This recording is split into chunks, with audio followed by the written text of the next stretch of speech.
I wanted to be the first black bitch on television. I picked up the telephone and I called my manager, Roy Gerber, and I said, do me a favor, get the word around. And for heaven's sakes, please call Aaron Spelling.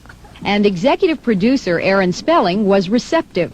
Diane Carroll got her wish. This week, she debuts on his television series Dynasty as the haughty, mysteriously elegant Dominique Devereaux. I've never played a role quite this unlikable.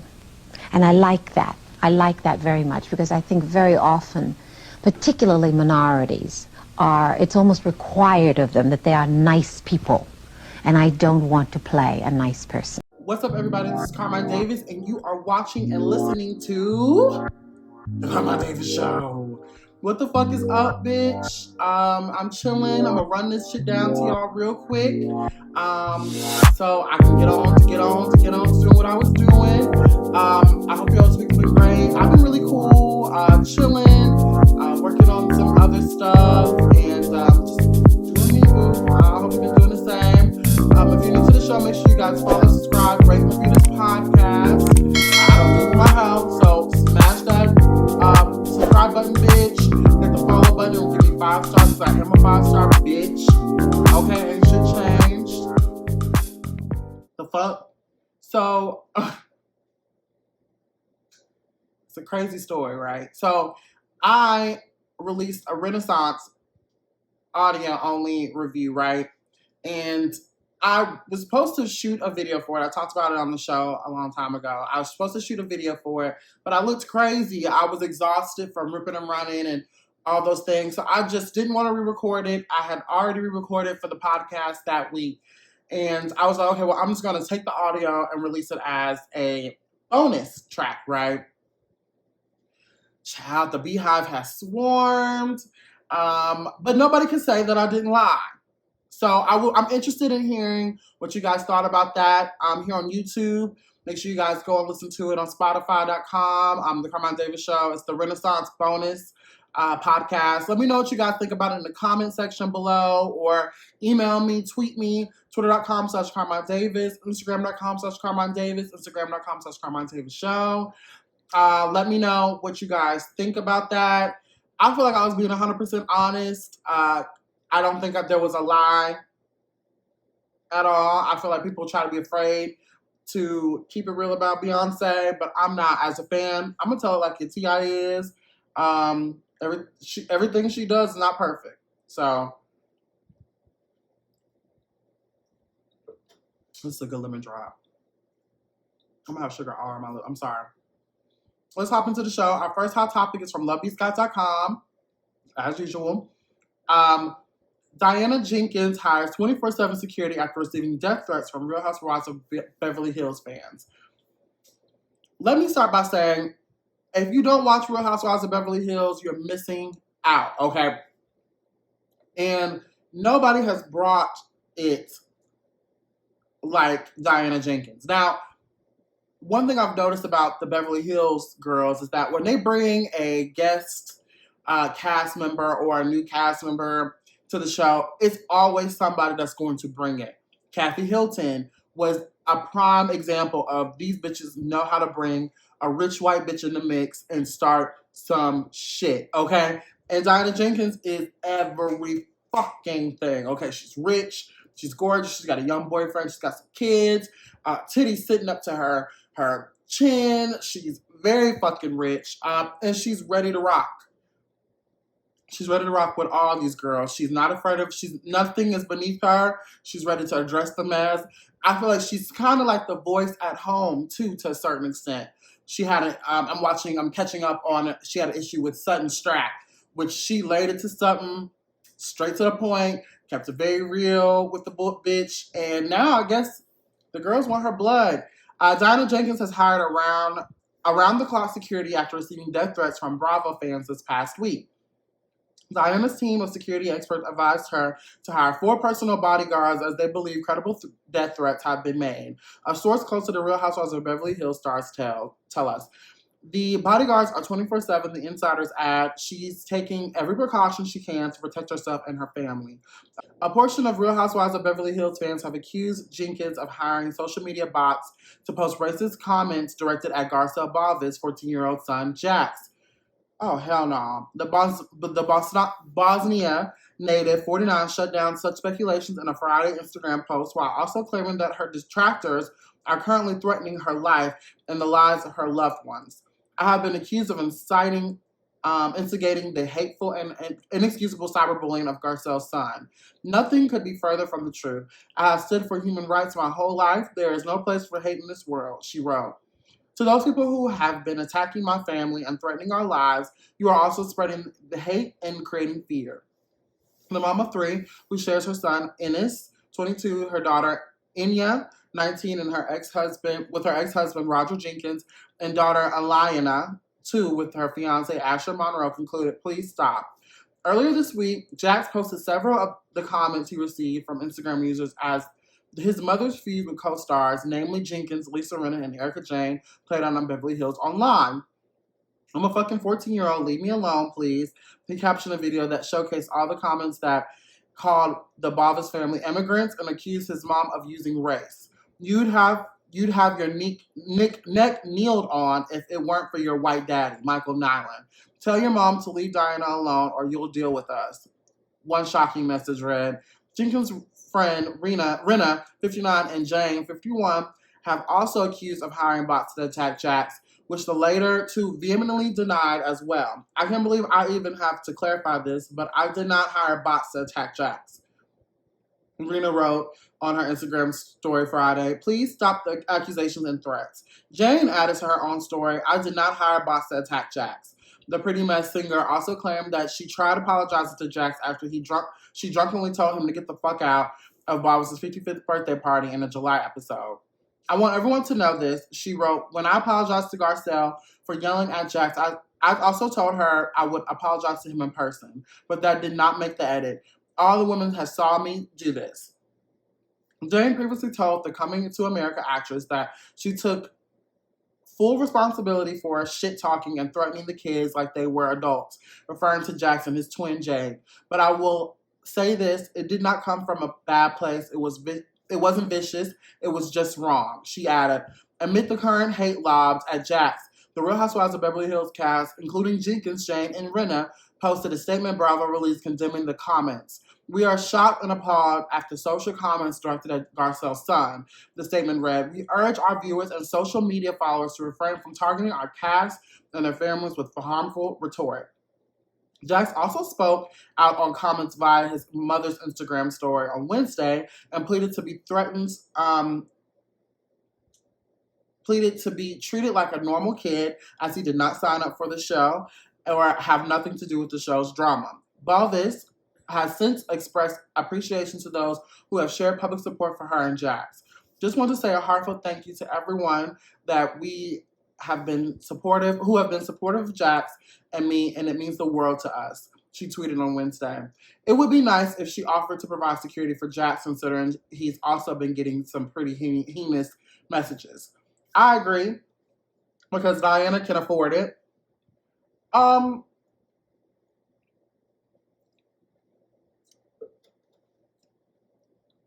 Hiring bots to attack a 14-year-old. Now, okay, so I'm not that far in the show. I am in the show when that situation happened, right? So I don't know how far. I'm on Peacock on the app, so I'm not totally sure how far or what has come to the point where they feel like they need to attack Jax. I don't know what happened. There's no excuse for it ever, but I'm still a little bit confused as to how Jax was the villain in the situation. I guess because he didn't laugh it off, I'm guessing, but fuck that. Like, bitch, if some old white bitch was yelling at me about get the fuck out of here at my mama's birthday party, I probably would have cussed her the fuck out at 14 years old. Or, girl, who the fuck are you talking to? Like, I think that's kind of crazy. Or I would have wanted to. I would have said, bitch, who the fuck are you talking to? Like, very weird behavior. But I'm gonna keep tuned, keep in tune with it. Diana Jenkins is a very rich bitch, and she could definitely afford to send security over there to help Jax as well. But security for some comments on Instagram, even though that I know that it escalates, right? Like, and these people have kids, so you do want to take precautions. But if y'all think it's some bots, who's gonna do it? You know what I mean? Like, I thought bots are like, aren't bots like computer generated or some shit like that? Like somebody who, or is that the new phrase for trolls? I don't know. I think that's really whack. The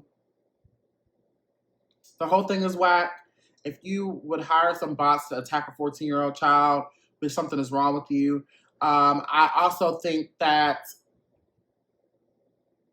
it's interesting how Garcelle's kids are the only ones that like are really extremely attacked like this. But you know, I mean, I heard Rena's kids were attacked or made fun of about their her anorexia. I don't know. Leave a comment below. Let me know what you guys think about the whole situation. Is this kind of weird behavior? Do you think Diana has something to do with it? Do you think Erica? Do you think if I was gonna pick anybody of the three, I would say it was Erica. But I don't think it was Erica, but the comments scream Lisa Rinna because we know she's a Republican. I don't think Lisa Rinna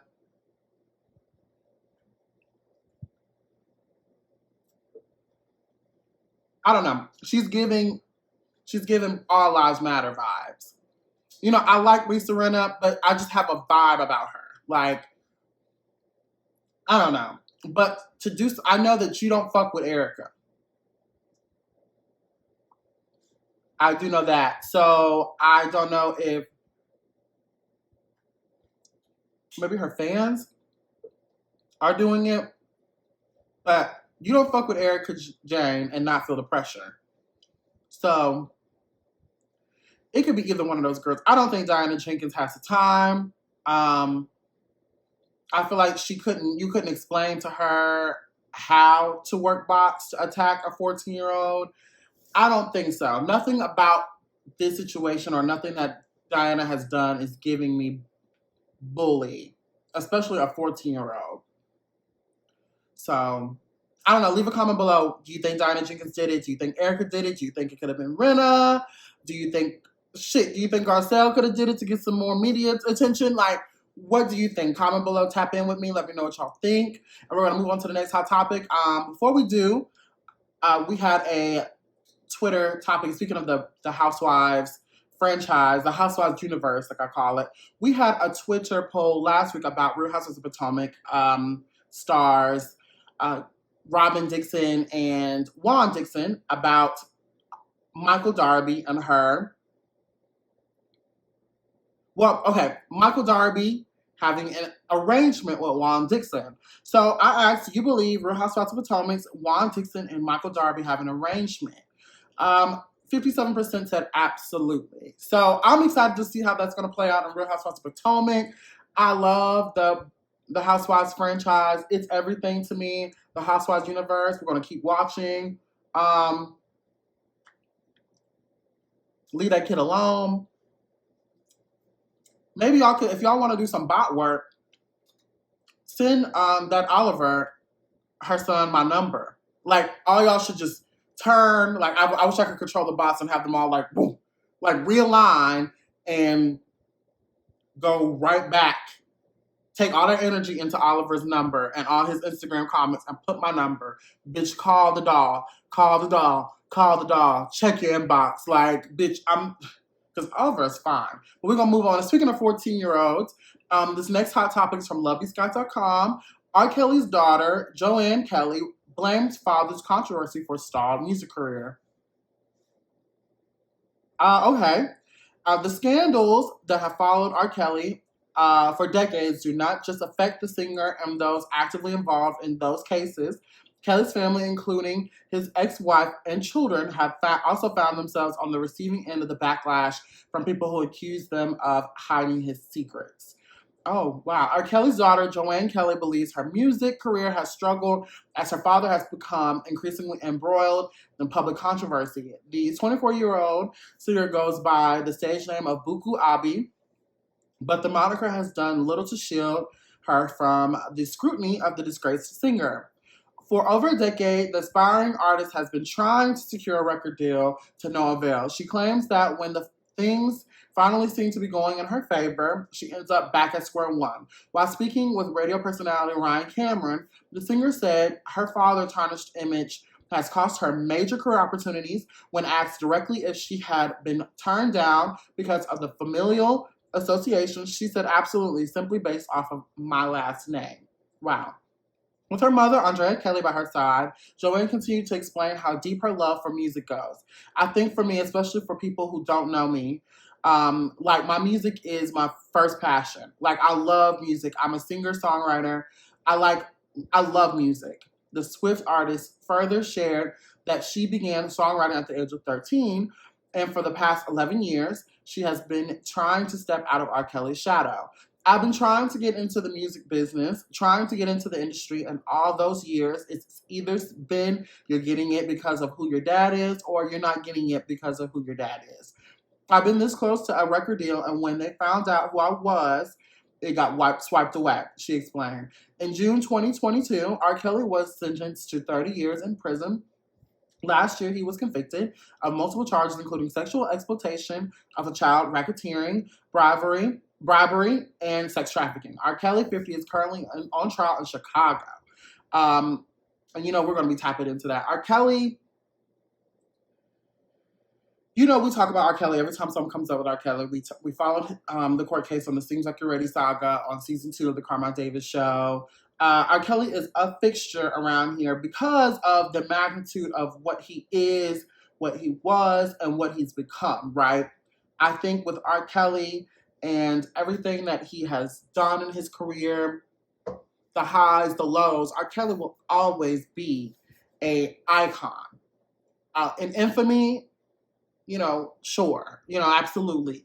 But he's still an icon. And, I think about how much even his arrest and the zoo that is his life how it overshadows everything, his own music, for Christ's sake. I could just imagine what it would be like being his child or his wife or a girlfriend or, I imagine it being very hard for him or people around him to have a breath of air, to claim something of their own in this crazy whirlwind life of someone like R. Kelly. So prayers to Abuku Baki, whatever, prayers for her, Joanne Kelly. I think that let this be a testimony.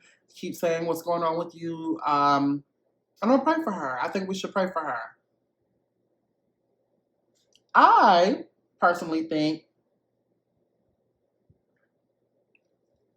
I don't know. Child, I feel like if the music was good, they would still sign you. But, and especially when you have so much notoriety for yourself, you could put out music by yourself. And you are R. Kelly's daughter. That will never change. You know what I'm saying? I don't feel like personally, honestly, truly, I don't think that that's what's stopping you from getting a record deal, 110%. Or people, I don't think that is what's stopping people from streaming your music. But I don't know. I don't know this girl. I don't know this girl from a can of paper. But again, like I said, I don't know this girl. So that says everything.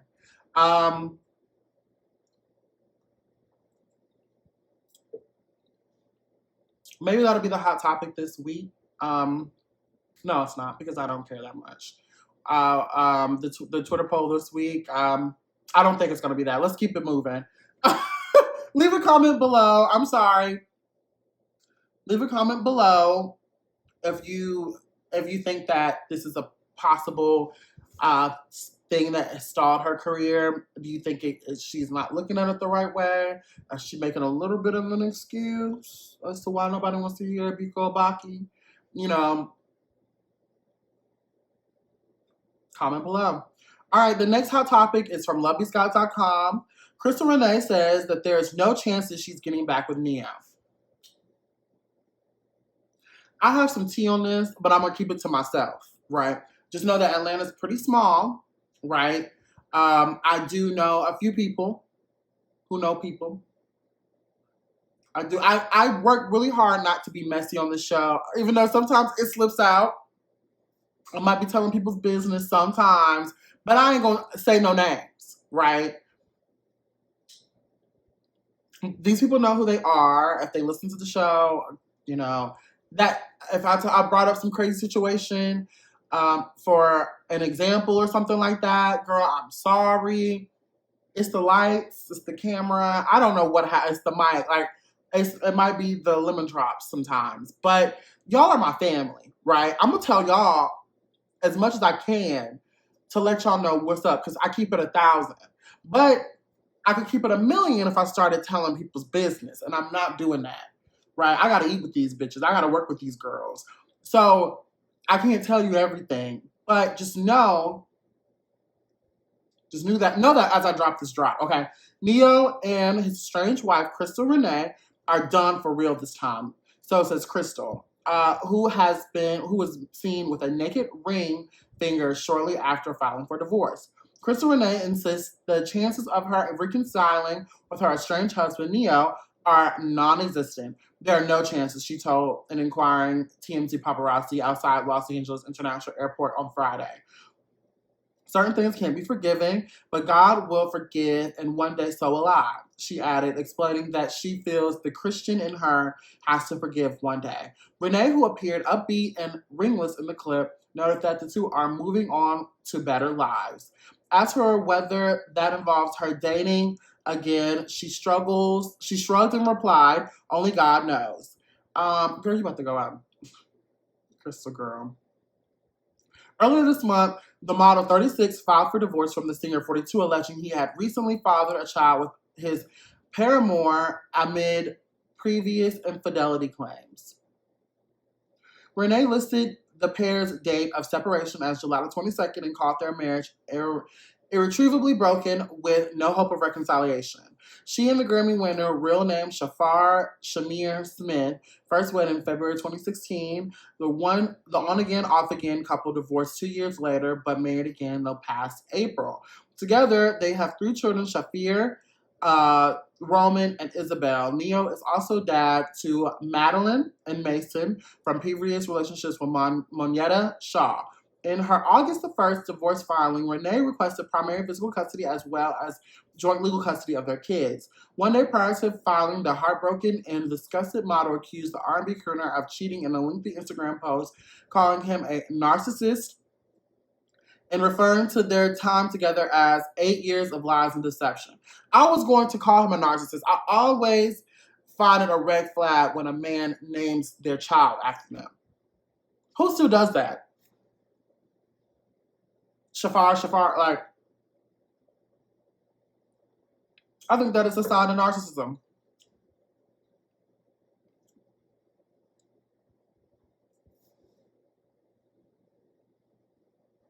That's crazy to me. She says she spent the marriage unknowingly sharing her life and husband with numerous women who sell their bodies to him unprotected. Every last one of them. Ooh. Keep it to myself. Renee also hinted that Neo may have begged for her forgiveness, writing to ask me to stay, and accepted is absolutely insane. The musician kept his response succinct, tweeting shortly after her claims made headlines, "For the sake of our children, my family and I will work through our challenges behind closed doors. Personal matters are not meant to be addressed and dissected in public forums." He asked for the public to respect him and his family's privacy at this time. I somewhat agree with Neo, airing this out. But I feel like when you're embarrassed, right, and you've shared so much of yourself publicly, and you've walked carpets with this person, you share a story with this person, there are images of you connected with this person. When they Google you, this person's name comes up. So when you have that kind of bond and people want to know and they ask questions, everybody does not have the couth to keep it to themselves. It drives some people crazy not to express themselves. Some people are going to hop online, no matter how tacky it is. They have got to get that shit off their chest and express how they feel, and especially when they feel like they've done nothing wrong. And I feel like that's the case with her. I do feel like Neo suffers from narcissism, and I feel like it's evident.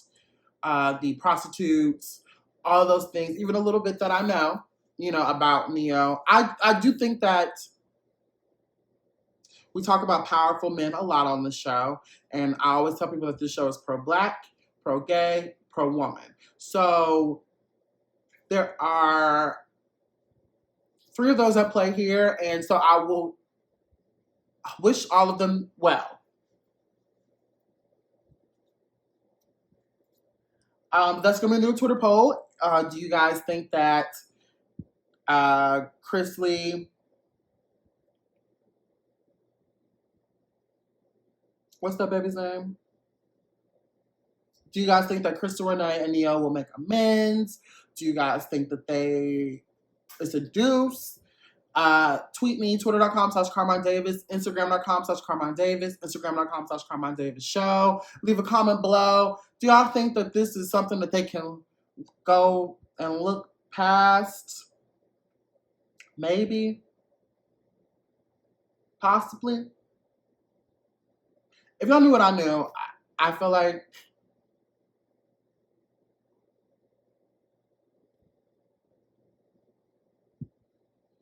I'm going to keep them in prayer. That's the show. I love y'all for real. Thank y'all so much for making me a top 10% podcast. That's amazing. Out of all the podcasts in the world, y'all like to fuck with me. I appreciate that. Let's get me up to 5%. Let's keep me charting. Let's make some noise. Show some support. Rah, rah, rah, rah, rah, rah. $1 million baby. $1 million doll, bitch. I love y'all. I will see y'all next week. Bye.